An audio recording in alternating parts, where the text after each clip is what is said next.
আমাদের কাছে শিরক জিনিসটা না একেবারে একটা মামুলি বিষয়, আমরা এটাকে মূল্যায়নই করি না, কিন্তু আমরা এতটুকু জানি না যে শিরকের পরিণতি খুবই ভয়াবহ। আজকে আমরা ক্লাসে যে শাফায়াত সম্পর্কে কথাগুলি বললাম, আলোচনাগুলি করলাম, তোমাদের কি এই বিষয়ে আর কোনো প্রশ্ন আছে? আমার একটা প্রশ্ন ছিল। জি। সম্প্রতি সময়ে কলরবের একটি গান রিলিজ হয়েছে এবং খুব ভাইরাল হচ্ছে গানটি। গানটিতে একটি লাইন এরকম রয়েছে যে দিদারে ধন্য করো নবী আকরাম। এছাড়া আরো কিছু গান আছে যেখানে বলা আছে যে দেখা দাও ইয়া রাসূলুল্লাহ। এই ধরনের আরো যত গান রয়েছে যেগুলোতে মানে মৃত ব্যক্তির নিকট চাওয়া হচ্ছে সে রাসূল হোক বা ওলি হোক, এই ধরনের গান ইসলামে আসলে কতটুকু সম্মত বা এই ধরনের গানের বিধান কি হবে? হ্যাঁ, দেখো এই যে তোমরা নোট করেছো যেখানে দিদারে ধন্য করো নবী আকরাম, তার প্রথম দিকে আমরা দেখতে পাচ্ছি এসো তুমি স্বপনে দেখা দিও গোপনে দিদারে ধন্য করো নবী আকরাম। আরও দেখছি প্রেমিক মম ঘুমের ঘরে দেখা দিও হাসর মাঠেও সাফায়াতে মোরে নিও কাউসার পিলায়ে ঘুচাও হৃদয়ের জ্বালা। লাস্টে দেখতেছি আবার এসো সাজাতে ধরা বিশ্বময়। এখানে শুধু সাফায়াত নেই, শুধু কি নাই? সাফায়াত নাই, এখানে আল ইস্তিগাসা বিল আমওয়াত, মৃত ব্যক্তির কাছে তুমি কোনো কিছু চাচ্ছ, অর্থাৎ উদ্ধার প্রার্থনা করতেছো অথবা বিভিন্ন কিছু চাচ্ছ। এখানে আসলে শুধু সাফায়াত না, আরও পিছনে বেশ কিছু কথা রয়েছে যেগুলি না বললেই নয়। প্রথম নাম্বার কথা, আল্লাহ সুবহানাহু ওয়া তাআলা ব্যতীত অন্য কারো কাছে কিছু চাওয়াটা শিরক। তবে তবে জাগতিক যে সমস্ত বিষয় রয়েছে সেখানে আমরা তিনটা শর্ত দেখব, এই শর্ত যদি পাওয়া যায় তাহলে শিরক হবে না। গায়রুল্লাহর কাছে কোনো কিছু চাওয়ার ক্ষেত্রে কি হবে না? শিরক হবে না। প্রথম নাম্বারে জীবিত থাকতে হবে। তুমি যার কাছে কোনো কিছু চাচ্ছ তার কি থাকতে হবে? আল হাই। দ্বিতীয় নাম্বারে তার দেওয়ার সামর্থ্য থাকতে হবে। বোঝনি? সামর্থ্য থাকতে হবে। তুমি একজন মানুষ রয়েছে, তুমি তার কাছে যে বলতেছো যে আমি খুব অভাবে রয়েছি, আমাকে রিজিকের ব্যবস্থা করে দিন, মানে ওই রিজিকের যেটা আল্লাহর কাছে সাধারণত মানুষ কামনা করে। আবার কোনো একটা পীর সাহেবের কাছে যে বলতেছো যে, কিংবা কেউ একজন বলতেছে যে আমার সন্তান হয় না, সন্তান দেওয়ার ব্যবস্থা করে দেন, অর্থাৎ পীর সাহেবের কাছে সন্তান চাচ্ছে। তো জীবিত মানুষ এগুলি, কিন্তু এদের দেওয়ার ক্ষমতা নাই, যার কারণে এদের কাছে চাওয়াটা কি?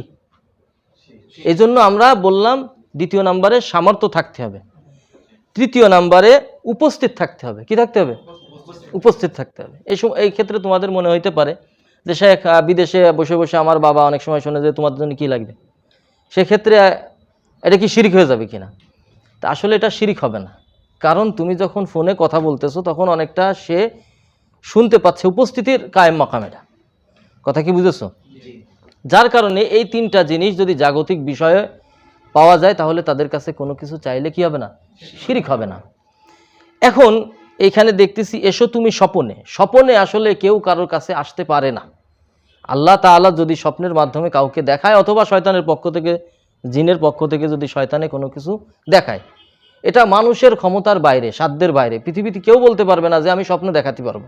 এটা একটা কালাম ফাদি, অবান্তর একটা কথা। জাগতিক বিষয় হলেও এটা সম্ভব না।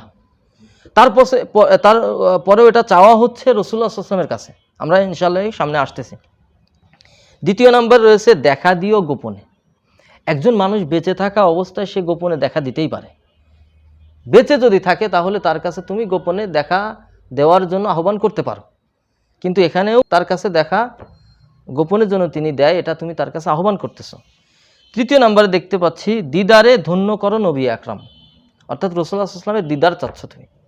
এটা তুমি কিন্তু সবগুলি রসুলের কাছে চাচ্ছ, স্পেসিফিক কথাগুলি রয়েছে এখানে। কিন্তু এমন না যে হে আল্লাহ, রাসূলুল্লাহ সাল্লাল্লাহু আলাইহি ওয়াসাল্লামের দিদারে আমাকে ধন্য করুন, কিংবা আখিরাতে করবেন, এরকম কোনো কিন্তু আল্লাহর কাছে চাওয়া হচ্ছে না। আল্লাহর কাছে যদি চাওয়া হতো তাহলে এগুলি অবশ্যই উন্নত কথা ছিল, উত্তম কথা ছিল, যে আল্লাহ আমি রাসূলুল্লাহ সাল্লাল্লাহু আলাইহি ওয়াসাল্লামকে স্বপ্নে দেখতে চাই, আপনি আমাকে দেখান, কিংবা রাসূলুল্লাহ সাল্লাল্লাহু আলাইহি ওয়াসাল্লামের জন্য দিদার আমি পাই আখিরাতে। এটা মুমিন ব্যক্তির চাওয়া, কিন্তু এখানে আল্লাহর কাছে না চেয়ে তুমি নবীর কাছে চাচ্ছ। তৃতীয় নাম্বারে দেখতে পাচ্ছে প্রেমিক মম ঘুমের ঘরে দেখা দিও। আবার তুমি এখানে রাসূলুল্লাহ সাল্লাল্লাহু আলাইহি ওয়াসাল্লামের কাছে আহ্বান করতেছো। চতুর্থ নাম্বার দেখতে পাচ্ছি হাসর মাঠে সাফায়াতে মরে নিও। সাফায়াত কামনা করতেছ, আসলে মানে কথা অনেক বড় হয়ে যায়। সাফায়াত রাসূলুল্লাহ সাল্লাল্লাহু আলাইহি ওয়াসাল্লামের কাছে সাফায়াত যদি তুমি এখন চাও, এখন কি রাসূলুল্লাহ সাল্লাল্লাহু আলাইহি ওয়াসাল্লামের সাফায়াতের মালিক? এখনো মালিকানা তাকে দেওয়া হয়নি। আল্লাহ তাআলা কোরআনের ভিতরে বলতেছেন কুল লিল্লাহি শাফাআতু লিল্লাহি জামিআ, আল্লাহর কাছে রয়েছে শাফাআত। রাসূলুল্লাহ সাল্লাল্লাহু আলাইহি ওয়াসাল্লাম কিয়ামতের ময়দানে সিজদায় পড়ে যাবেন, আল্লাহ তাআলার তাসবিহ হামদ সানা করবেন, করার পরে আল্লাহ তাআলা বলবেন ইরফা রাসাক, তুমি তোমার মাথা উঠাও। তারপরে কি ওয়াসাল তুতা, তুমি চাও তোমাকে দেওয়া হবে। এটা হলো ফিউচার, মানে মুস্তাকবেল, এখন না, সেটা কিয়ামতের ময়দানে। তুমি কিয়ামতের ময়দানে রসুলের কাছে শাফাআত চাচ্ছ, এটা আলাদা হিসাব। বিভিন্ন নবীর কাছে মানুষ যাবে, কিন্তু এখনও তো তাকে মালিকানাই দেওয়া হয়নি। রাসূলুল্লাহ সাল্লাল্লাহু আলাইহি ওয়াসাল্লামের মালিকানা দেওয়া হয়েছে এখনও?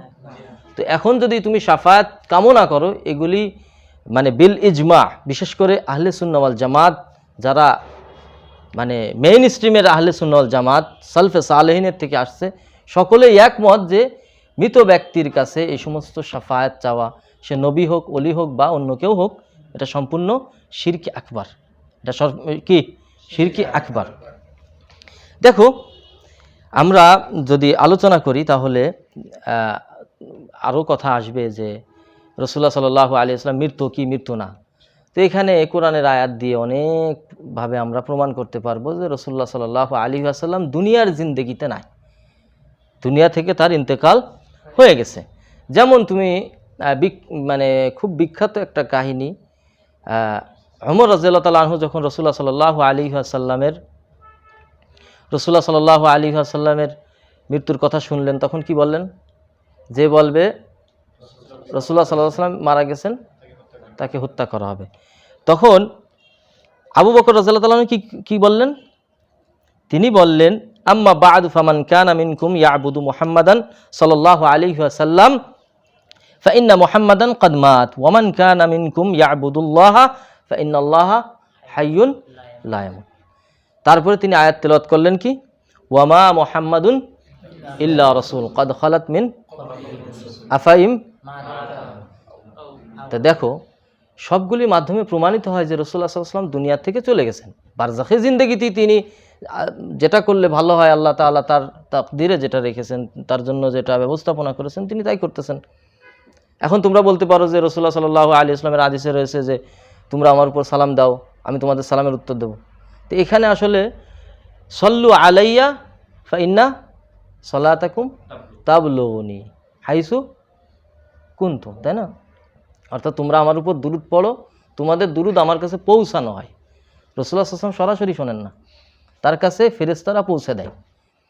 তো যাই হোক না কেন, আমাদের মূল কথা এখানে রাসূলুল্লাহ সাল্লাল্লাহু আলাইহি ওয়াসাল্লাম তিনি এখন দুনিয়ার জিন্দেগিতে নাই। আর দুনিয়ার জিন্দেগিতে যদি থাকতো, সৌদি আরবে বসে থাকলেও, এখন তোমার কাছে ওয়াসাইলুত তাওয়াসুল নাই, ফোনের মাধ্যমে তুমি বলতেছো না, এমনি এই জায়গা বসে বসে গাচ্ছ। তো তার মানে রাসূলুল্লাহ সাল্লাল্লাহু আলাইহি ওয়াসাল্লাম গায়েব জানে, এটাই প্রমাণ হচ্ছে, তাই না? কথা বোঝনি তোমরা? কারণ তুমি তো তার কাছে যেয়ে বলতেছো না, দূর থেকে বলতেছো। তাহলে কি হয়ে যায় যে রাসূলুল্লাহ সাল্লাল্লাহু আলাইহি ওয়াসাল্লাম গায়েব জানে? মানে এই কথাগুলি বিভিন্ন দিক থেকে শিরিক হতে পারে। একটা হলো কি, যে মৃত ব্যক্তির কাছে কোনো কিছু চাওয়া, তিনি মারা গেছেন, তুমি 1000 বার তুমি যদি আহ্বান করো, তাহলে তিনি তোমাকে জবাব দিচ্ছেন না, দেবেও না।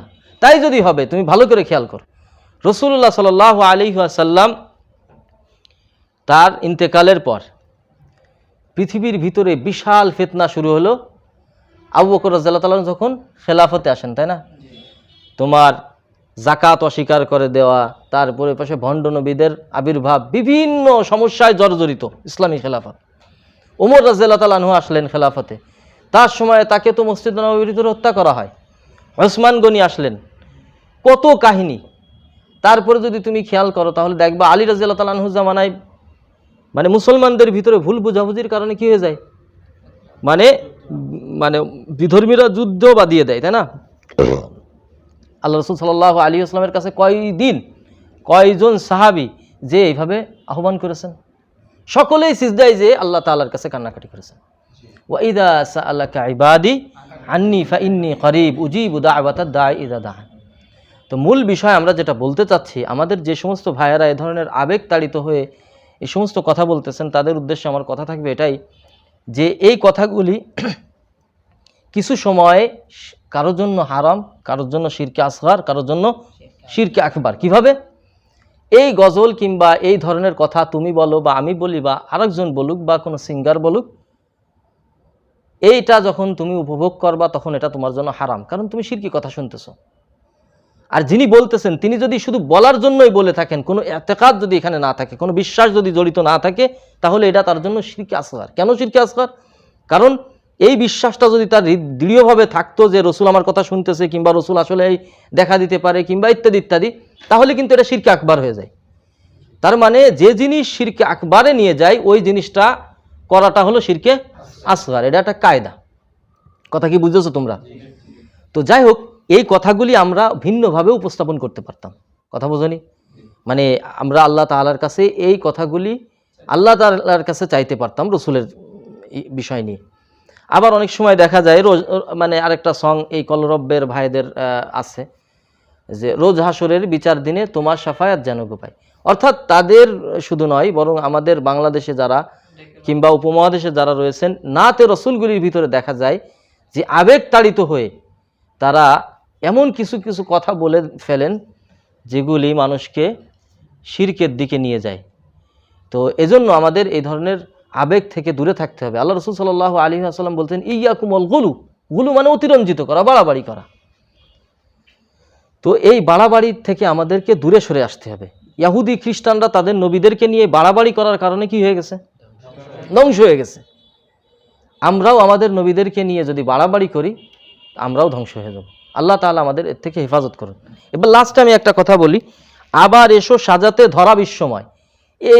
মানে এই ধরনের কথাগুলি তুমিও জানো, একজন মানে একেবারে ছোট মানে যে হলো প্রাপ্ত বয়স হয়নি সেও হয়তো জানে রাসূলুল্লাহ সাল্লাল্লাহু আলাইহি ওয়াসাল্লাম আর কখনোই আসবে না। এগুলো হলো মানে কালাম ফাদি, যে কথাগুলির কোনো কি নাই, ফায়দা নেই। এগুলি আসলে আল্লাহ তাআলা এই সমস্ত শুআরাদেরকে, যারা মানে কবি, এই গজলগুলি আসলে মানে কবিতারই একটা লিরিক করে মানে করে ভার্সন। তো এই সমস্ত কবিদের ব্যাপারে আল্লাহ তাআলা বলছেন ওয়াশুআরাউ ইয়াত্তাবিউহুমুল গাওয়ুন, যারা পথভ্রষ্ট দিগ্ভ্রান্ত এরাই কবিদেরকে কি করে? অনুসরণ করে। তারপরে রয়েছে কি আলাম তারা আন্নাহুম ফি কুল্লি, আর এই কবিরা কি করে? বিভিন্ন ওয়াদিতে, বিভিন্ন জায়গায় এরা কি করে? উপত্যকায় দিগ্ভ্রান্তর ন্যায় ঘুরে বেড়ায়। তারপরে আরো কি বলতেছেন আল্লাহ তাআলা? ওয়া আন্নাহুম ইয়াকুলুনা মা লা ইয়াফআলুন, যা বলে তা করে না। তার মানে দেখো, যে সমস্ত কথাগুলি নিয়ে আসছে এগুলি সম্পূর্ণ আবেগতাড়িত কথা, যে আবেগতাড়িত কথাগুলির কারণে এর ঈমান চলে যাবে। তো এখানে কিন্তু এই কথাটা শুধু শিরকি কথা নয়, মানে আল্লাহ রসুলকে ডাকা শুধু নয়, বরং এখানে একটা কুফরিও পাওয়া যায়। কিভাবে জানো? কারণ আল্লাহ রসুল সাল্লাল্লাহু আলাইহি ওয়াসাল্লামকে আল্লাহ তাআলা যে জন্য পাঠিয়েছিলেন, আল্লাহ রসুল সেই কাজটা করেছেন কিনা? করেছে না? আল্লাহ রসুল সাল্লাল্লাহু আলাইহি ওয়াসাল্লাম বিদায় হজের দিনে সাহাবাদেরকে বলেছেন না যে আমি এই পাঠালাম কিনা, তোমরা সাক্ষী দাও। তখন তারা সাক্ষী দিল, আল্লাহ তাআলাকে সাক্ষী রাখলো। আল্লাহ তাআলা কি নাজিল করলেন? আল ইয়াউমা আকমালতু লাকুম দীনাকুম ওয়া আতমামতু আলাইকুম নি'মাতি ওয়া রাদিতু লাকুমুল হ্যাঁ, ইসলামকে আল্লাহ তাআলা কমপ্লিট করে দিয়েছেন। যে জন্য আল্লাহ তাআলা তার রসুলকে পাঠিয়েছেন তা হয়ে গেছে। তুমি আবার কি কামনা করতেছো? নতুন একটা দিন কামনা করতেছো? শয়তান তো তোমাকে নিয়ে খেলবে ভাই। তুমি তো আল্লাহর থেকে বেশি বুঝে ফেলাই দিচ্ছ। এজন্য এই ধরনের কথাগুলি অনেক সময় মানে হারাম হয়, অনেক সময় শিরকে আসগার হয়, অনেক সময় শিরকে আকবার হয়, আবার অনেক সময় এটা কুফর হয়ে যায়। আমাদের কাছে শিরক জিনিসটা না একেবারে একটা মামুলি বিষয়, আমরা এটাকে মূল্যায়নই করি না। কিন্তু আমরা এতটুকু জানি না যে শিরকের পরিণতি খুবই ভয়াবহ। আল্লাহ তাআলা কখনোই তাকে কি করবে না? জান্নাত দেবে না, যদি না তওবা করে। দেখো কেন আমরা শিরককে মূল্যায়ন করি না, খেয়াল করে দেখো। একদা আমি শেখের নামটা ভুলে গেছি, উনি একটা গল্প বলতেছেন ওনার শাগরেদের সামনে, যে একজন আল্লাহ তাআলার সাথে শিরিক করতেছে। তো তার শাগরেদ মানে খুব বেশি হয়নি, তার আউটলুক চেঞ্জ হয়নি, অর্থাৎ শুনেছে যে শিরিক করতেছে। তার পর মুহূর্তে সে বলতেছে আরেকজন লোক না অমুকের সাথে মানে তার মায়ের সাথে ব্যভিচার করেছে, বলে আইয়াযুবিল্লাহ। ওটা শোনার সাথে সে মানে নড়ে চড়ে পড়ছে, কি ব্যাপার, এটা কি হয় নাকি? অর্থাৎ তার কাছে ব্যভিচারের মানে ভয়াবহতা বেশি মনে হয়েছে কিসের থেকে? কিন্তু আসলে কি তাই? তোমাদেরকে যদি বলি যে আল্লাহ তাআলা যে সমস্ত মানে বড় পাপকে বলেছেন, মানে যে 7টা যে বড় পাপ আছে, ইজতানিবু সাওবাল মুবিকাত, তার ভিতরে আশ-শিরক, প্রথম নাম্বার শিরক, আশ-শিরকু বিল্লাহ। তো মূল বিষয় হলো আল্লাহ মানে শিরকের বিষয় নিয়ে যদি আলোচনা করতে যাই আমাদের আলোচনা অনেক দীর্ঘ হয়ে যাবে। তো আসলে শিরকের ভয়াবহতা অনেক বেশি। আল্লাহ তাআলা বলতেছেন ওয়ামা ইউমিনু আকসারুহুম বিল্লাহি ইল্লা হুম মুশরিকুন। তুমি যতই নামাজ কালাম পড়তেছো, আবার রোজা রাখতেছো, ভালো ভালো কাজ করতেছো, কিন্তু এরকম আবেগতাড়িত হয়ে কিছু গজল কিংবা কিছু পংক্তি তুমি আবৃত্তি করতেছো, কিন্তু দেখা গেল ওর ভিতরে তোমার এতেকাদ আছে, কিংবা তোমার ওই কথা শুনে আরেকজনের এতেকাদ চেঞ্জ হয়ে গেছে যে না এইগুলো মনে হয় আল্লাহ রাসূল আসলে এরকম এরকম ইত্যাদি ইত্যাদি। তুমি হয়তো এতেকাদ নিয়ে বলতেছো না, কিন্তু তোমার কারণে আরেকজন ক্ষতিগ্রস্ত আছে। দিন শেষে তোমার এই নামাজ রোজা সব কি হয়ে যাবে? বরবাদ হয়ে যাবে, হাবাম মানসুর। এজন্য মানে তোমরা যারা প্রশ্নটা করেছো, জাযাকুমুল্লাহ খায়র, আল্লাহ সুবহানাহু ওয়া তাআলা তোমাদেরকে উত্তম জাযা দান করুন। আর আমাদের যে সমস্ত ভাইয়েরা এই সমস্ত মানে আবেগের সাথে জড়িত, তাদেরকে বলবো আপনারা বিশুদ্ধ তাওহীদের জ্ঞান অর্জন করুন। সাথে সাথে আমাদের বাংলাদেশে যে সমস্ত মানে সাধারণ মানুষ রয়েছে, প্রত্যেকেরই উচিত সর্বপ্রথম তাওহীদের জ্ঞান অর্জন করা। আসলে তাওহীদ যদি আপনার ভিতরে না থাকে, তাহলে আপনার আমার মানে জাহান্নামে যাওয়া একেবারেই সহজ হয়ে যাবে, জান্নাতে যাওয়া খুব বেশি কঠিন হয়ে যাবে। আল্লাহ সুবহানাহু ওয়া তাআলা আমাদেরকে সঠিক তাওহীদ বোঝার তৌফিক দান করুন। আল্লাহ সুবহানাহু ওয়া তাআলা আমাদেরকে শিরকের থেকে কোটি কোটি মাইল দূরে অবস্থান করার তৌফিক দান করুন। আমিন। আসসালামু আলাইকুম ওয়া রাহমাতুল্লাহ।